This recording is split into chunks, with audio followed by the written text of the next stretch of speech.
Boshlayveraylikmi? Qaysi rakursda yaxshi ishlab o'shanday o'yinda prямой emas-ku, to'g'rimi? Tez tibbiy yordam xizmati bugun qay darajada aholiga xizmat ko'rsatyapti?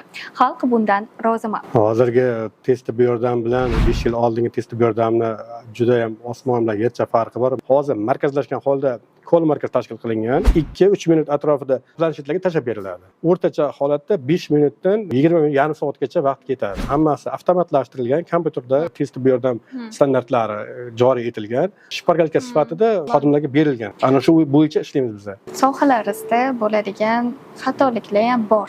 Uni ham tan olish kerak. E'tirozlar bo'lib turadi, hammani baribir birday rozi qilib bo'lmaydi. Har xil noo'rin chaqiruvlar ham bo'ladi. Kayfiyati yo'qligida yoki uyqusi kelmayotganda chaqirgan holatlarda kimnidir hayoti hal bo'layotgan lahza bo'ladi. Ukolni qilib qo'yish uchun ham chaqirgan holatlar bo'lgan. Bu narsada endi qochib bo'lmaydi-da.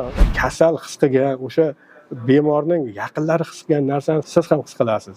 Qani endi uni o'shani aytib bera olsangiz. Shifokorga ham shifokor kerak deganda. Tez tibbiy yordam shifokori ham, u ham inson, bir oilani farzandi, bir oilani ota-onasi.